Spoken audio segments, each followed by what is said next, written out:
आम बजट जो होता है वो पूरे कितने साल के लिए? 5 साल के लिए। पूरे कितने साल के लिए? 5 साल।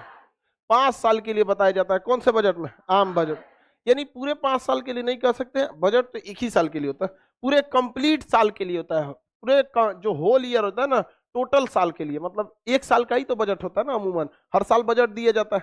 तो टोटल ईयर के लिए होता है कि एक साल में हमारा कितना क्या होगा? इनकम होगा, और हमारा कितना एक्सपेंस होगा? क्या होगा? एक्सपेंस होगा। इनकम टोटल एक साल का बता दिए तो इसे क्या कहा जाता है? आम बजट। क्या 5 साल का एक के बार कोई बता सकता है? कैसे बता दीजिएगा? अंतरिम बजट। लेकिन ससुरा इनकम नहीं बताया और ना ही विनियोग पारित कराया, दो तल्ला पे चले जाएंगे, हाइट कुछ और हो जाएगी। यानी देखिए, स्थितिज ऊर्जा जो होती है नाम से ही स्पष्ट है, इसके अपने एक खास स्थिति के कारण इसके अंदर एक क्षमता आ जाती है काम करने की, उसे स्थितिज ऊर्जा कहते हैं। या कोई भी चीज अगर वो जमीन से कुछ ऊंचाई पर है तो उसके पास हाइट है, और हाइट होने के कारण वह क्या करता है बाबू, के अंदर एक स्थितिज ऊर्जा आ जाती है, और वह स्थितिज ऊर्जा के कारण कोई ना कोई काम कर देगा। अब वो अच्छा काम करे या खराब काम करे ये आपका काम है देखना, फिजिक्स का नहीं है। जैसे पंखा छत के ऊपर कसा हुआ है, उसके पास हाइट है, अगर उसका नट खुला तो नीचे गिरते किसी न किसी का खोपड़ी फोड़ेगा, ये भी एक काम है। फिजिक्स के हिसाब से तो खोपड़ी तोड़ना भी क्या है? एक काम है। अब आप उस काम को अच्छा समझे या खराब समझे ये अब आपका काम है, फिजिक्स का नहीं।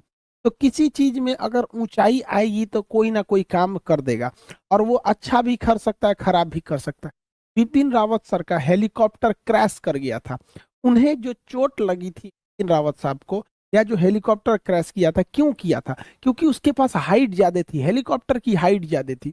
तो जितना ज्यादा हाइट रहेगा उतने ज्यादा पोटेंशियल एनर्जी बढ़ जाएगा, और वो काम कर देगा। अच्छा काम करे या खराब काम करे उससे मतलब नहीं है। अगर सोचिए, अगर बिपिन रावत सर का हेलीकॉप्टर की हाइट कम रहती, बहुत कम ऊंचाई से गिरता, तो क्या उन्हें कुछ होता? नहीं होता। एक बार उनका हेलीकॉप्टर एक बार और क्रैश किया था, वो किस कारण, लेकिन उसमें बच गए। तो क्यों बच गए थे? क्योंकि वो हेलीकॉप्टर बहुत ही कम ऊंचाई पर उड़ रहा था। किसी भी चीज में अगर बहुत ऊंचाई है तो उसके पास स्थितिज ऊर्जा है।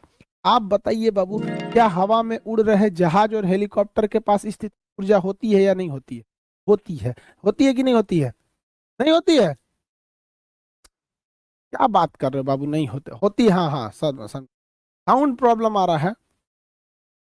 साउंड प्रॉब्लम आ रहा है? नहीं आ रहा, समझ में आ रहा है ना चाहिए, बस वेरी गुड। एक बात बताइए, एक लड़का 2 तल्ला पर है, देखिए ध्यान से, ये एक बिल्डिंग है, ठीक है, और यहाँ 1 तल्ला है, ये 2 तल्ला है, ठीक है। नीचे में छोटिया खड़ी है, नीचे में कौन खड़ी है? छोटिया खड़ी है। बताओ, ये पहले ए है, ये लड़का का नाम ए है, यहाँ एक लड़का खड़ा है बी। दोनों इस छोटिया से, दोनों का ब्रेकअप हो गया छोटिया से। ए भी इसके ऊपर पत्थर फेंका, बी भी इसके ऊपर पत्थर फेंका। बताओ छोटिया को किस पत्थर से ज्यादा चोट लगेगा? छोटिया को किस पत्थर से ज्यादा चोट लगेगा? ये छोटिया को किस पत्थर से ज्यादा चोट लगेगा? आप इसका आंसर दीजिएगा, बी वाले से ज्यादा चोट। तो बी वाले से ज्यादा चोट लगेगा, इसका मतलब बी ने जो पत्थर फेंका है उसके पास एनर्जी ज्यादा है। और ऊंचाई के कारण कौन सी एनर्जी होती है? तो स्थितिज ऊर्जा यानी